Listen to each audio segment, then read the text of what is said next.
Hello and welcome back to Dream Girl. I'm Sheen, your host, and today we're joined by the lovely Shayoon. Shayoon is an entrepreneur, a creator, a life force healer, and she is helping so many people around the world, dealing with the trauma, their physical and emotional pain, and really aligning with their true purpose, which I absolutely love. But she's also breaking all types of stereotypes, and she is a mother of two, and she's changing what motherhood looks like from very basic and simple things, but also in very bold ways. So I'm very excited to have her here today, and especially to talk to her about her activism with child sex trafficking. So hello, Shayoon, how are you today? That was such a beautiful intro. Could you be my publicist? Done. Where do I sign? Thank you so much for having me. Of course. You know, I'm here because I was actually your biggest fan. I can't believe that. Like, swear. I told my friend Sarah, who you know, and I was like, whose podcast are you on? Because she dropped her son at my house and she was like, Sheen, I'm like, do you know how obsessed I am with like all of her content and her? So like I manifested this, sorry. Oh, I love it. We both manifested each other. How beautiful is that? So beautiful. You're beautiful. Thank you for having me. So are you. I mean, I keep trying not to look at your clothes or your hands or your jewelry. This is too distracting. But honestly, since the first time I feel like I messaged you, we immediately hit it off. Yeah, you know, it's so nice to have that vibe with somebody in the city. And that's what I've been noticing because, you know, I got stuck in Dubai. Yeah. But the quality of people that I'm meeting here is just unmatched. So I'm so honored to be here with you. So how long have you been here now? I was in transit to Bali in January. And again, you're laughing because you know this happens to me. God will place me in places without telling me that I'm moving to those places. So I was in transit in January from New York, where I started my foundation, and we were going back to Bali where we lived. And my son's passport was 2 days under 6 months. So still had 5 months and 28 almost days left. Doesn't matter, right? It doesn't matter. Yeah. So we're like, no problem. We'll just stay in Dubai. I was like begging them, let me just at least go to Dubai. I can't stay in New York anymore. It was freezing. It was January. I was done. Yeah. And they were like, okay, so we get to Dubai. And I'm like, cool, I'll just get an emergency passport. Everything will be fine. No emergency passports available. Fast forward 16 weeks, still here. 16 way, weeks. way more than that, actually. They said it was going to take 16 weeks. So I was like, you know what? I'm actually so happy because I do believe there's places in the world that are your red line where if you go there, certain terrible things happen to you and you shouldn't go there. And that was Bali for me. Even though there was so much beauty, there was so much trauma and so much pain there that I am so happy I got stuck in the bottom. So, amazing. But here I am. Now I'm a resident. no, yay. You're legal here. I'm legal. And meeting people like you. It's amazing. just like doing purposeful, lifeful work. So here we are. I'm glad these people didn't let you go. Yeah. You know? Me too. Now you're here.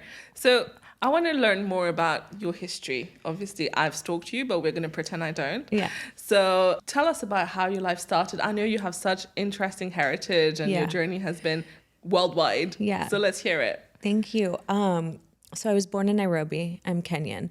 And people are like, but you're not African. Like, you don't look black. I'm like, yeah, but I'm Kenyan. Like, my mom's from Zanzibar. My dad's from Mombasa. Yeah. My grandmother's from Tanzania and Uganda. Like, I'm African, you know? But nobody can still like take that. So they're like, yeah, but where are you from? And I'm like, I'm from Africa. I'm the same. You know, I'm from Mauritius, right? Yes. And I get the same thing. People are like, no, you're not. But where are you from? And you're like, okay, if you want to know where my ancestors are from. Ethnically. Forefathers before that. Sure. My mom's side's Pakistani and my dad's side's Indian. Okay. But like forefathers before. So yeah. I look that way, but I'm actually African. And I moved to England when I was little, and then I moved to the States. And then I like to say I grew up in California because I feel like where you've spent the most time in like 17 through your 30s was like where I feel like I actually grew up. Yeah. So I grew up in Los Angeles with my husband, and we met at a very young age. And so prior to that, and I was living in Oklahoma, which was like completely different than Africa or London or Los Angeles, right? But I'm grateful because I had all of these geographical like experiences so young. And Oklahoma, you know, while it sounds exactly like what it is, it taught me so much about being able to adapt to wherever you are. And some of the best friends were from there. But during that time, I was in a terrible car accident. And my car flipped. I was caught in the car on fire and I couldn't get out. And so I woke up in the hospital, and as they do in the Western world, they told me I couldn't walk properly again. I wasn't going to be able to have children. I'd have to stay on this medication for the rest of my life because God forbid would share an actual cure or something that works, right? Or no. Yeah. Poor people actually just don't even know that this other healing or any sort of emotional freedom exists. So I was subscribed and prescribed to the system. And I really quickly fell into depression and anxiety driven and just was super down that I was actually being convinced at 18 that I wasn't going to have children. Like, who says that, you know? Oh, you were only 18 when the car accident happened. Oh, gosh. And so I kind of was, getting brainwashed into thinking like, okay, my life's over. I loved to dance, couldn't properly dance anymore, couldn't wear high heels. So it's like when you're really starting to like go out and find yourself, And so I did what I could, and I was doped up all the time on all the pain meds. I, did what I wanted to do, and I just partied and to get rid of the pain and to just live life because I didn't know that there was a meaning. I didn't know I had a bigger purpose. I didn't have a mission or a vision or anything like that. So one day after escaping a really terrible, also was in a horrible relationship, which I actually escaped from, like literally had to escape from. Oh my goodness. Because it was that violent. I found myself at Coachella 2010. I love that. And this was when it was super cool and there was only one weekend. And that was back in the day, that was OG back in Coachella. the OG. Yeah. Like, I am from the OG Coachella, and that makes me feel so young. But here I am spinning in this field by myself, like, oh my God, I'm free. Finally, because I had, the accident, the pain, and then this terrible relationship, which was even more depressing, right? So I'm like free, I'm dancing, and this boy, he says that he saw me from afar dancing for myself, and he didn't want to interrupt because it was such a beautiful moment, and he could tell that I was in my zone, which if you know him, Alexander, he is that type. Like, he's just the most beautiful human on the planet. And then in a sea of 100,000 people, he sees me again a few hours later, which doesn't really happen at Coachella, right? It's the likelihood of that. The likelihood of that. So he says it was God given to him. And so he approached me. And in that moment, I was like looking at him. And at that time, I'm not sure if you heard, there's a company called Spirit Hoods. Yes. And they were the faux fur animal hats with the paws. That was like the whole rage, right? Wasn't Justin Bieber and stuff everyone wearing it? Yeah. So they designed for everyone. But before that, he was like slinging them out of backpacks at the festival, like jumping over like the gates to get in, and they wouldn't love it, like just total hood rats, right? And I'm looking at my friend, and I'm like, do you see what I see? Like, are there these guys with like animals on their heads, like running toward me? And here I was super bougie, like had my shit together, staying at the 5-star hotel, right. Wasn't like boho yet. And in my soul I was, but not publicly yet. And she was like, yeah, I definitely think that, but they're hot. Like, yeah, that's fine. So I'm like, all right, cool. That's allowed. That's fine. So he asked me to dance, and I danced with him, and the fireworks went off, and it was perfect timing. It was sunset, and, moods were great, all natural. Very romantic. And it was like one of the most beautiful feelings of my whole life. And then both our phones were dead, couldn't exchange any information. And so I gave my number to his roommate and thought, okay, we're going to meet at the crane. There was this big, beautiful bird crane. Okay. And at the end of the night, I showed up at the crane and he wasn't there. He says he was looking for me, which, I believe him because he can't even like find something in front of him in the fridge. So how the hell is he going to find me, in a festival?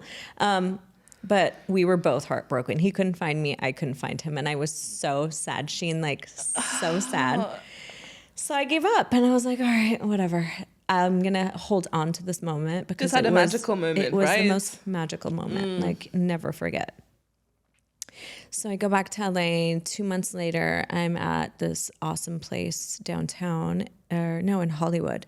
And I look over at the end of the bar and he's there. And he's like, Shayoon, oh my God, I've been looking. And I was like, no way. Like, this is crazy. Yeah. And then his story is that he'll say that I just wouldn't hang out with him because I just didn't ever have an excuse for him. But in my head, I was nervous because he was a white boy. Yep. He wasn't Muslim. And growing up, I thought that, I had to marry a Muslim boy, and it was just... The image you had in your head was different. Yeah. And you know what? That was all made up in my own head because of my cultural surroundings, not really because of my parents. No one said it to Nobody. you. I mean, there had been hints like of course we wouldn't, like you to keep it in the tribe, but it wasn't ever a thing. But I was more brainwashed from the culture and the people around me. And so I just didn't want to break his heart. And also I was just out of that other relationship. I was just trying to have fun and kick it. So whatever. I gave him my number. We talk. And then I just don't hang out with him. And so I get caught one night because he asked me to go somewhere and I said no. And he was at the same place I ended up again. And I was like, okay, you know what, God? And this happened 3 times. Oh my God. 3 times, different places, different times in LA. There's no denying it. There's no. So then that's when I was like, okay, you know what? This is wild.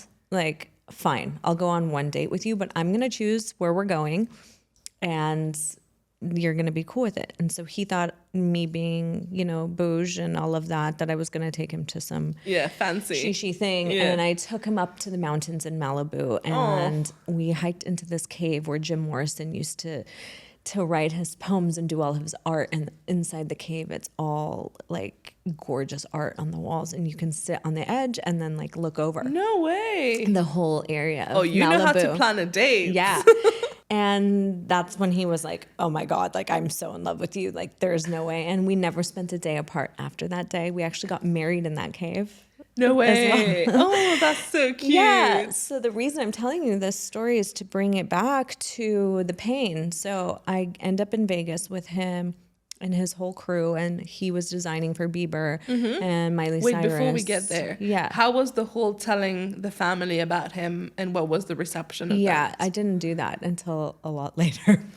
I'll tell you. Okay. So I'll tell you because the story leads to it. So I get to Vegas for Magic. It's like this massive trade show. It's the biggest fashion trade show. And at this point, they weren't big when I met him, right? When I met him, he was sleeping on a foam mattress, stealing avocados from his friend. No joke. And that's when I fell in love because I knew it was so real and it had nothing to do with anything else, right? Fast forward, they turned it into a multi-million-dollar company in like a month, no joke. And so it became massive, right? They were on Shark Tank. They were designing for everyone. Like it was huge. So it was a really big moment to be in Vegas at this time. And I was just in so much pain, Sheen. I couldn't walk properly. I was just like, you know what? You guys go. I'm going to stay in. And he was like, this is like one of my biggest nights. Like, why? And I was like, I really can't walk. Like, I don't want to take anything else. And, it just doesn't feel good. My hip feels like it's going to like fall out. And he was like, okay, I'm done with your pain body story. You're going to try a healing. And back then I respected it, but I didn't believe in it, right? Because in Islam also, it's just looked down upon, considered black magic when you believe in other things out like in the spirit worlds, right? Also, I never met anybody who was authentic enough to show me the real way. Right. So it was always seen in a different manner of like spiritual bypassing or, hippies like doing their thing. And I was like, no, it's not my jam, but you guys, I respect it. Yeah. So I always said no to him.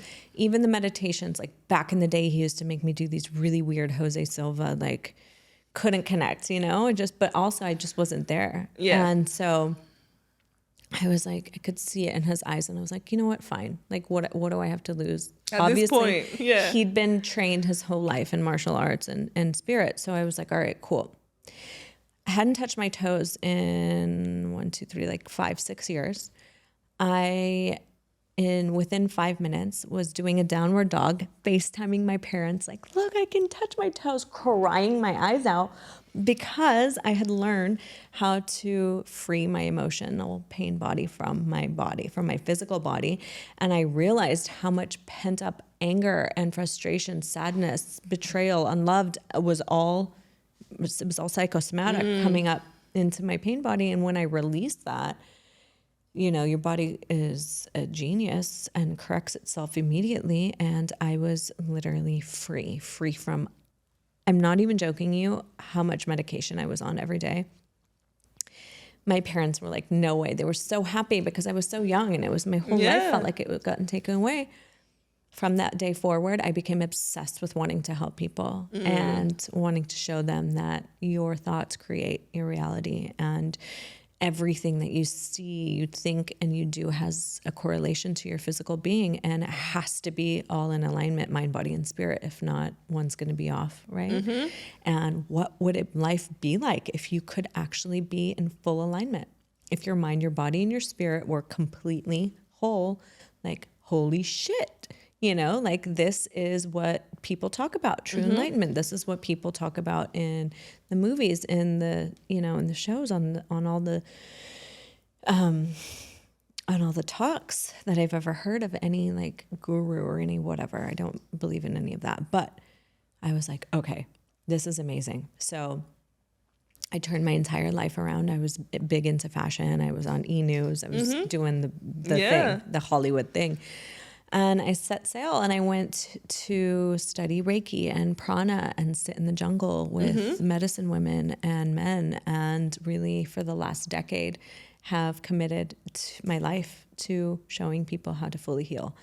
Not partial healing, not side healing, like your full healing. We say, your healing has an end date. It has an end date. You do not have to live your whole life thinking that healing is a lifelong journey. We don't prescribe to that. And so when you have those tools, which we invented called Light Force healing, we're seeing the unspeakable and the uncurable, correct itself. Autoimmune diseases, cancers. We've had thousands of people go through this and completely, healed and beautiful. But our thing is, like, we are not the healers. We are not the gurus. We are not that. We teach you how to heal yourself. You have the power. You are the medicine, Wow. Yeah. But how do you convince people that this is possible, as opposed to Western medicine where, they have all of these publications and stuff? How can you also make that so that it becomes more mainstream? Yeah. Number one, our method has nothing to do with convincing. And it's so cool because people come to us and they're like, we've tried everything. People come to us from the best people in the world. Joe Dispenza, Deepak Chopra. Everyone's like, I've been to their 9-hour trainings and like da-da-da. And I just can't sit through this meditation. I'm like, meditation will only get you so far. Yes, you should meditate, and yes, you have to clear your mind, but you have to clear everything that's ever come in the way of your full healing, and that's your past trauma. That's the time when you were 5 years old on the playground and somebody bullied you. You felt unloved, betrayed, whatever.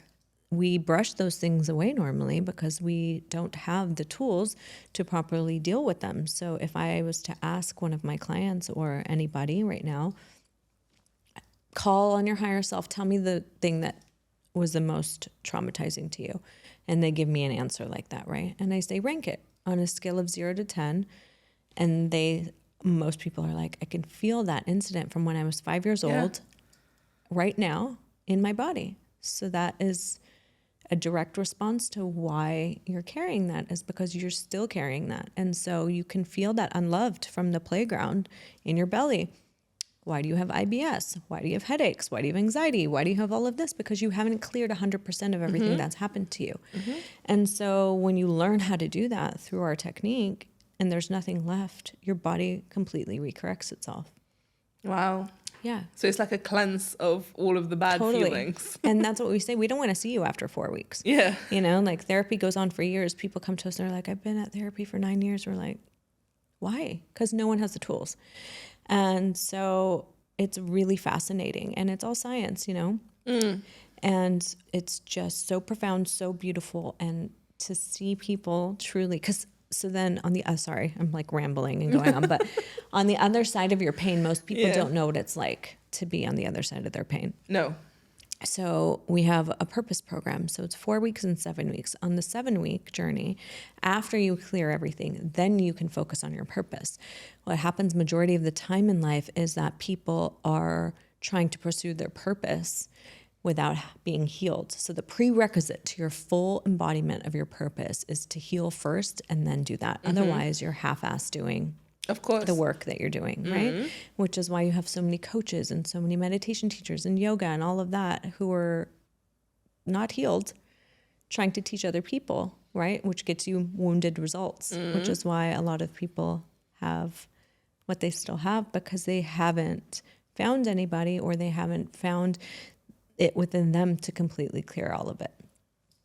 Does that answer your question? Wow, no, that's amazing. There's so much to process here. And definitely I agree with you. There's science in there because even for me growing up, I used to have a really unhealthy relationship with stress. Yeah. Associated with going to school and things like that. Yeah. It would always manifest in my body. Yeah. I would either get like dry scalp or my gums will be like Sore. inflamed. Yeah. Definitely only during the time of exams, right? So your body Right. reacts to your feelings. Of course. So I completely agree with that. But it's interesting, right? So how much like pushback or like, do people show mistrust in the whole healing thing? How do you deal with that? I haven't had any of that. You haven't? No, because the people who come to us, so I have been super blessed. And from the get-go, I've only worked with really high-level entrepreneurs. Majority of my clients are all celebrities, billionaires, whatever. And then from there, those kind of testimonials and those kind of experiences only warrant, trust. And then from there, when we actually landed in Bali on accident, and we created the 4-week program, we were used to doing everything in person. But during COVID, we were like, what are we going to do? Like, we really need to help people. And so we were healing and helping facilitate the healings of cancers online, getting people out of the hospital online. And so it just kind of became this snowball effect. I mean, I have a wait list. It's pretty amazing. And I don't get any hate, to be honest. I don't get anything like that because there hasn't even been one person that hasn't fully transformed. That's amazing. Mashallah. It's Mashallah, wild. Yeah. Wow, that's amazing. Yeah. It's like we got a pretty high success rate here. Yeah. And the only time that it doesn't work is if the individual stops. Yeah.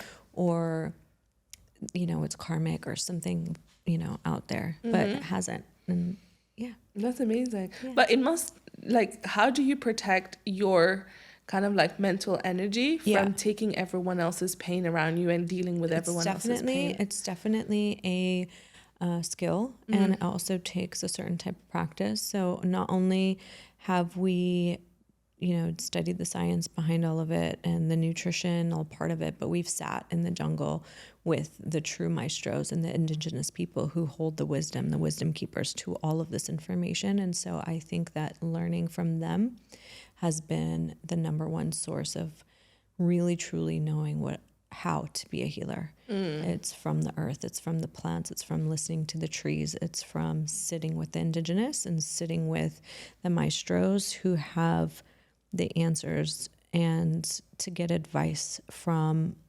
someone who lives their life in trees is definitely the most honorable form of advice for me.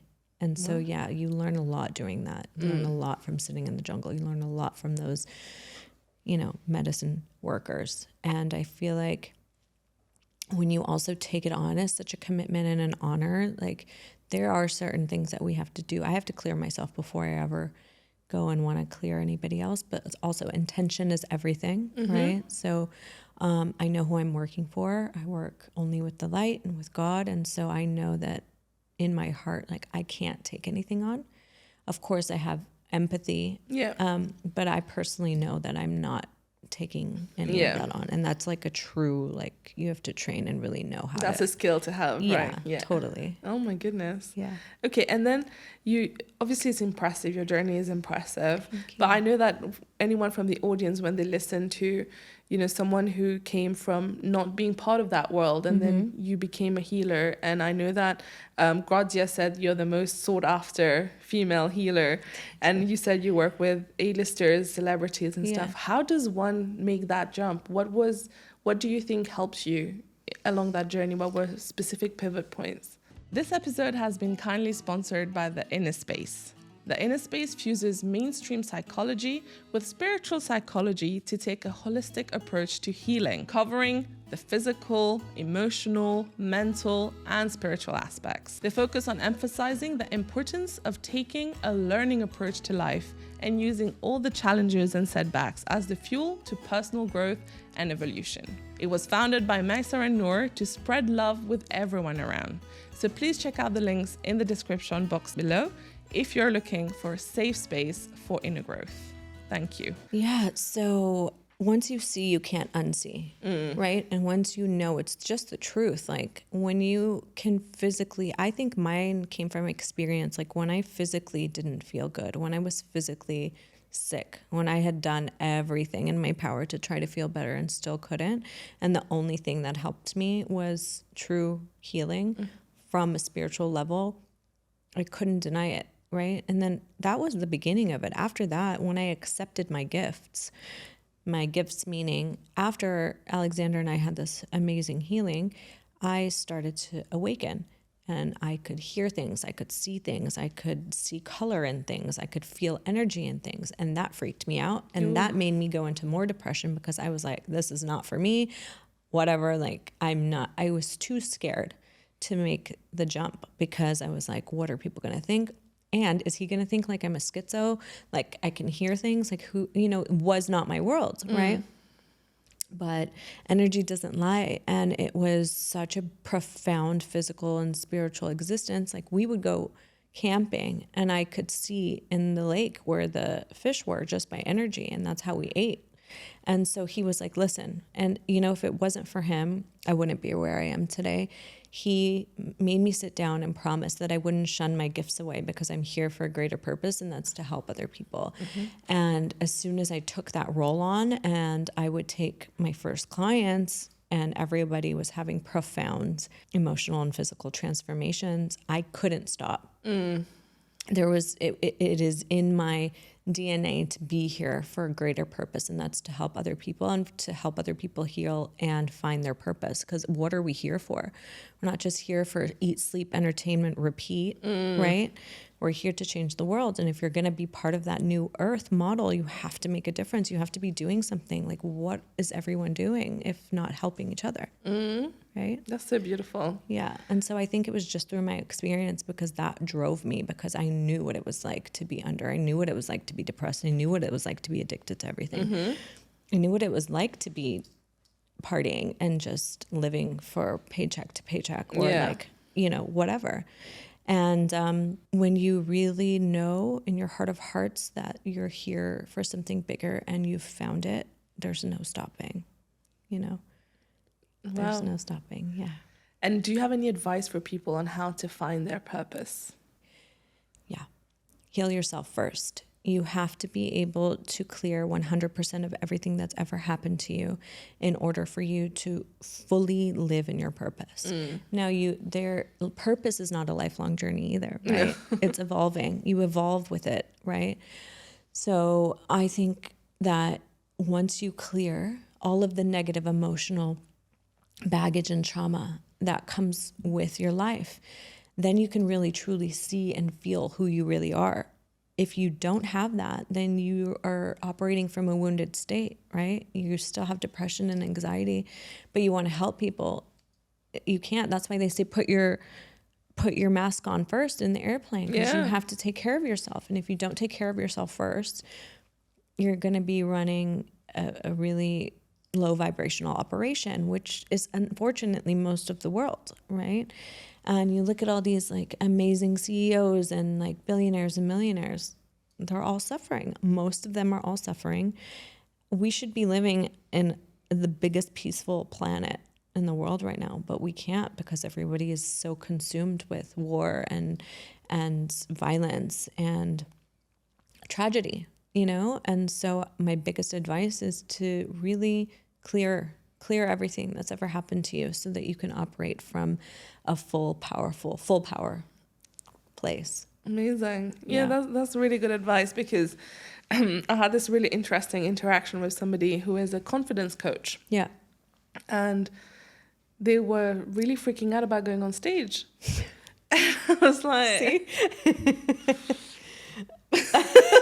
Would you hire them? exactly. But also, I'm like, if you are giving people practical tips, I understand you know, when you're external, you can Yeah. see someone's world better, bigger picture, you can give advice. But if you Yeah. are teaching people about confidence, then surely you can teach yourself about that confidence, but it's not aligning. Therefore, what are you teaching Exactly. if it's not proven?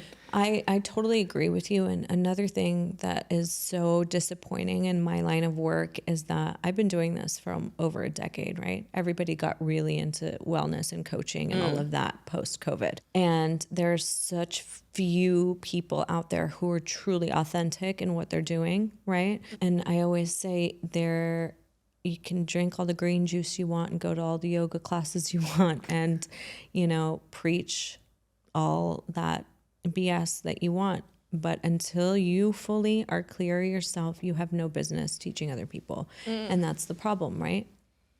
I can name maybe 2 to 3 people who are just full power, super authentic and real in what they do. And what's really sad is, I won't obviously mention any names, but the really big companies, healing companies and sites, all of their teachers that they are, providing other people with are mentally ill. They're actually crazy. And a lot of my clients come from these places saying, I spent all this money on this thing and the teacher ended up being, not well. And that's so sad to me, because you have all these vulnerable people who need help. Yeah. And you're promising them help. And you're promising them help and you're f***ed up yourself. Yeah. And that, to me, that's like the worst. And so I feel you on that. It's like, don't go trying to help other people until you've fully healed and helped yourself. Like, number one. For sure. For sure. Yeah. But what's been your journey from, obviously you've moved countries, you've lived in different worlds, and you've also moved from, as you said, the whole Hollywood fashion into the healing world. Yeah. Did you see your social group change when you had all of these changes in your life? Yeah, absolutely. So in Hollywood, I was running with the wrong circles. I definitely still have some of my bestest friends there, but you get caught in the scene, especially if you have a little bit of fame. And so, like, my husband, he was on Twilight, and he was on a bunch of shows, and then I was on TV, and I did a lot of modeling, and I had a lot of celebrity friends. And the point we got to was that and in all honesty, like, this is why I can say my experience has been so cool, is because I actually lived the life. Like, I've lived all of that, and I know how it feels to be in all of those situations. And there just came a day where we just couldn't do it anymore. And we were like young, thank God. And we were like, this isn't for us anymore. Like, we grew up there. I'd been there for 13 years. I basically was done. He was born there. He was born in Malibu in Santa Monica. And so we said, there's no way we would ever want kids here. Like, there's no way. There was such a different energy. Things were starting to change. I mean, if you look at it right now, America's the biggest joke of a country.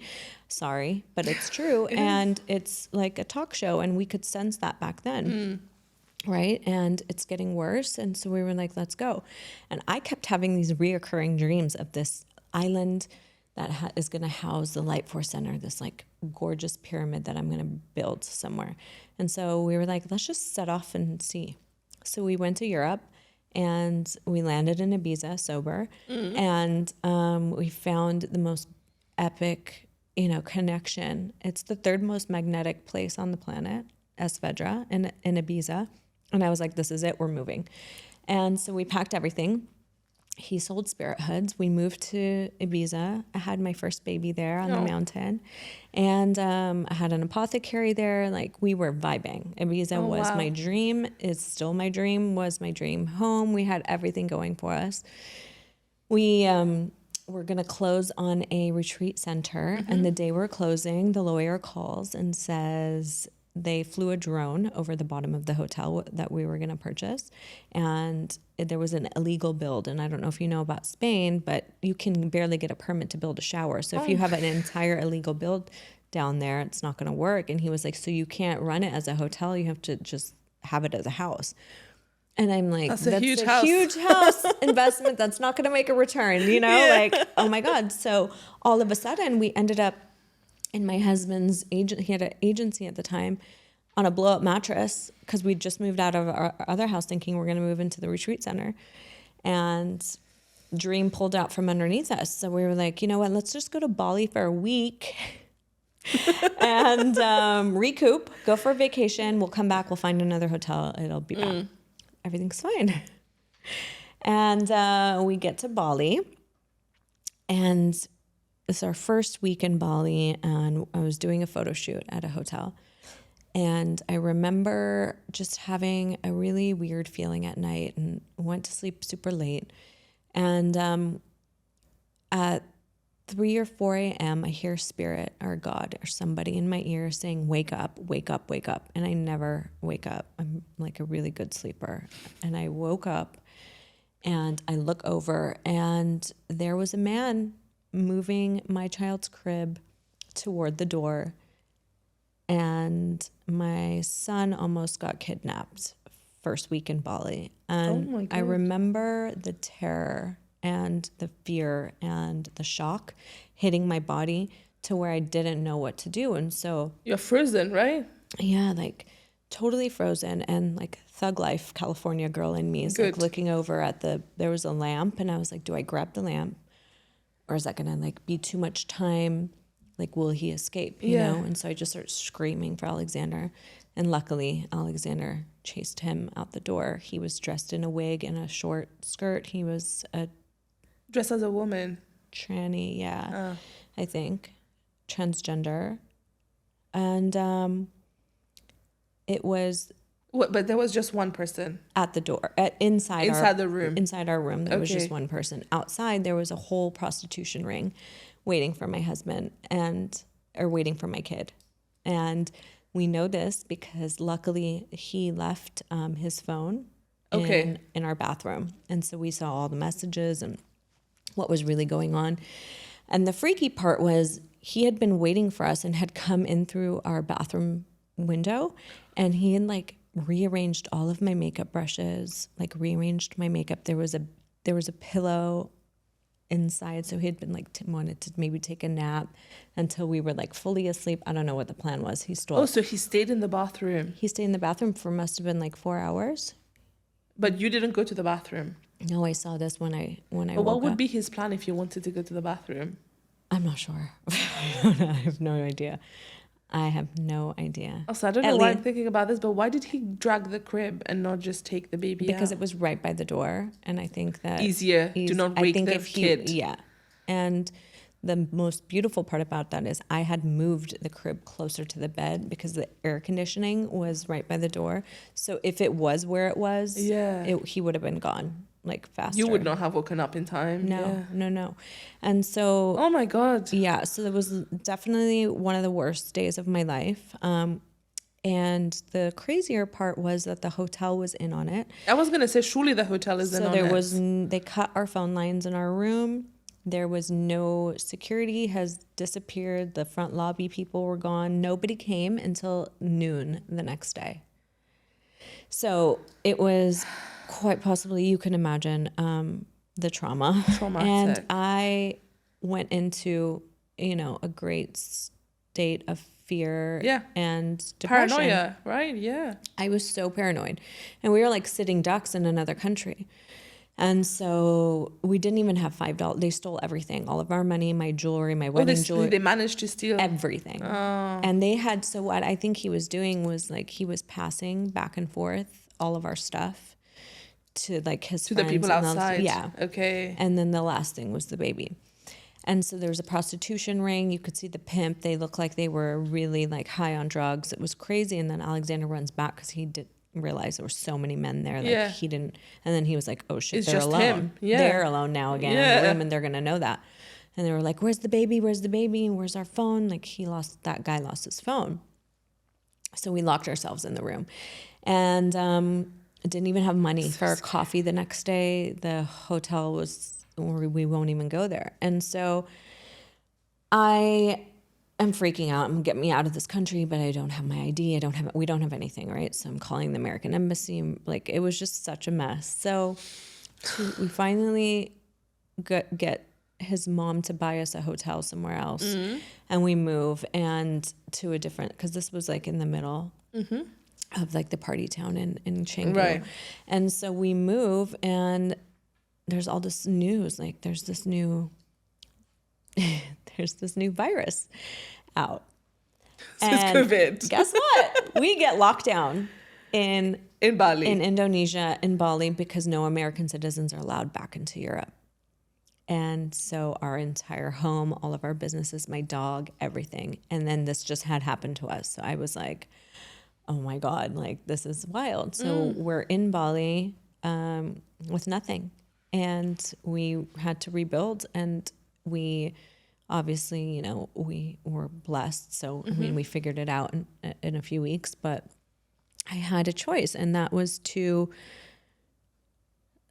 you know, squander and, you know, get lost in the depression and anxiety and go that route again, or I can turn my pain into purpose. And so I became obsessed with the stats and really finding out what was happening to our children on the planet. And if it wasn't for what almost happened to my son, I would be as lost as most parents are today. So I turned that pain into purpose, and I started my own foundation. It's called the Light Force Foundation, and we help prevent trafficking and sexual abuse for children around the world. And we partner with all different kinds of organizations. My main organization that I partner with is called Child Rescue Coalition, and they're out of the States, and they have developed a software which is so incredible that tracks predators and pedophiles who download child sexual abuse material, and they prosecute and find them. And so unfortunately, we're living in a world where people desire their sexual material to be of children, and it's disgusting, it's terrible, and it almost happened to my kid. And we need to be so aware and so present, and people get so weird and they don't want to talk about it and they don't want to look at it. But 90% of the people who touch our children or try to are in your circle of friends. Yeah, most of the times it's someone who's related or someone the And child 90% of my clients out of the thousands that I've had have been sexually abused, raped, or molested before the age of 4.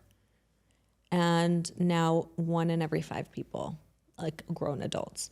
So this isn't something we can just turn a blind eye to anymore. Like, I am here to help educate or whatever I need to do, right, to make this known. And unfortunately, it starts way at the top, which is what I'm sure you're seeing around in the world right now. But it's really beautiful because it's shining a light, you know, Sound of Freedom, my friend's husband's movie, all of these great initiatives that are coming out are actually forcing people to watch, you know, and I think that together we can actually make a difference to help abolish, you know, anything that has to do with this sick industry. But it got worse in COVID, you know, and so that was my Bali.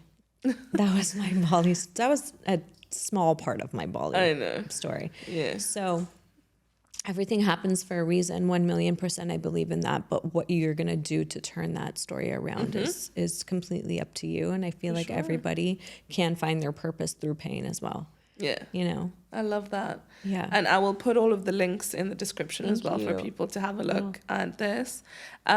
One last thing I wanted to speak to you about, which is I've seen that photo shoot you did breastfeeding your son in that beautiful lenga. Where are my nipples today for you? So tell me, what was the motivation behind? What was that? So that was in Ibiza. I was shooting for my friend's collection in India. She's really big now. Her name is Shibika, and her lengas are and her company is called Papa Don't Preach. I love that brand. Yeah. So dope. And I was actually taking a break. And after I became a mother on the island, I became so much more present in the earth, in the world, in, just being able to birth on that island and to be able to be around women who actually have a say in their births and in their birth rights and breastfeed in public and eat their placentas and are doing what women were supposed to do. We're women, we're meant to give birth, but that's been taken from us by the business of babies. And people are making billions of dollars by brainwashing women that they need to have C-sections and that they need to get Pitocin in order for their water to break. Please don't come after me. This is only for, most women. But it's absurd, and it made me really realize how brainwashed and programmed I was, because before I moved to Ibiza, I had no idea about natural birthing or anything like that. So it was because of Ibiza that I learned that, the placenta is the forgotten chakra, and that you're not supposed to cut the umbilical cord, and that you can give birth on your own and you don't need a whole team. If you want one, that's fine, but you don't have to. And if you have enough power within you, you can have it. Both my kids were born at home. Isa, who's now almost 2, was a free birth, meaning no assistant, medical, midwife, anything at all, just me and Alexander. And yes, that takes courage and power, but the motivation behind that is that the women that we were before and our ancestors, who they were, we were meant, and Africans, we were meant to give birth. There's no, you're not supposed to have your legs up on a table. You're supposed to move around and dance and squat and sit in water and be in nature, and all these other things that have nothing to do with birthing have become popular. And, most of my friends, this is fine, and I still love everybody who chooses to birth however they want. It's their body. But most of my friends sign up for C-sections. Most of my friends, are having injections in their back when you're going through your whole pregnancy, eating the right foods and doing all the right things and not even, touching certain things. But the second your water breaks, you're injecting yourself with all of this medication. It doesn't make any sense. And so I wanted to become an advocate for breastfeeding, because especially in our culture, it's looked down upon to breastfeed in public. It's looked down upon to have your nipples out. It's whatever. And I understand that part. I understand the beauty in being conservative. Like, I get all of that. But I was shooting and I was on break, and Aya, my boy, I breastfed him until he was 3. He'd never been sick once. And I looked at Alexander and he was like, okay, let me just shoot this, because it was a break from the shoot. It wasn't planned. And I looked at him and I said, mark my words, this is going to go viral. And it did.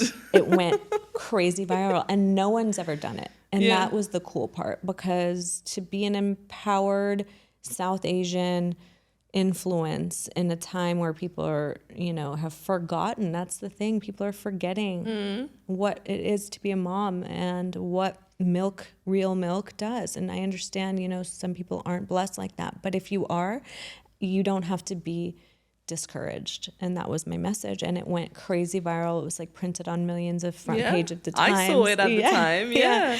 And then I became known as the breastfeeding girl, right? So I ran with it, and I did it like all the time. But it was mostly positive, right? Which was all amazing. positive. The fact that I had some psychos. But that's always the case. Yeah. About those psychos. Yeah. So I had some people, but you can't argue. What's the argument here? I was kicked out of restaurants in London and stuff like that. So that was interesting. But other than that, I actually helped so many people convert from going to the hospital. Or if you want that, that's fine, but you have to know your birth rights, because they'll try to do everything in their power to put something else in your system that's, and so I took it and ran with it and became an advocate for birthing, for natural birthing, for knowing who you are as a woman. Women don't even know the power of the placenta or how it is so beneficial for kids and baby before and after. So yeah, that was my big Love it. Your big splash. my big splash. I have a final question for you, Tell me. which I ask all of my guests, Yeah. which is, what does success mean to you now? To truly be successful, I believe doesn't have anything to do with monetary, anything monetary, because I have learned what it's like to have so much money, to lose so much money, to try to work so hard to get that money for it to just fall apart and I'd had to start all over. I say that success to me is truly knowing who you are on the inside and nourishing every part of your soul until you know that you're okay and that your soul's calling is here for something really big and purposeful that doesn't have anything to do with how much you're making. That's your true vision and that's your true purpose and that's your true reason of being here on earth. So a successful mindset and a successful heart to me means more than actually achieving the dollar signs, and that's also great, but also using that for change in the world is the ultimate form of success for me, I think. Love that. What a great note to end on. The time flew past. I had know. so many more things to ask. I know. But thank you so much for being here. You know what? I want to Yes. give your listeners something. Go for it. If you're watching this, for everybody that says they came from Sheen's podcast, I'd like for you to mention it. So if you go to, you'll put the link, but if you Yes. go to my site, likeforcenter.com/redpill, and you mention this, I'm going to send you a free healing journey with guided meditations, emails, so that you can start somewhere, and it's totally free of charge, just so you can see what it's like and to carry the spirit of this talk. Amazing. Thank you so much. course. Love that. Everything will be in the description box, but thank you. And we'll have to have part 2 at some point. Yeah, we have to. Yeah. Thank I you. could sit with you all day. I love you so much. Thank Love you for having too. me. Thank you for being here.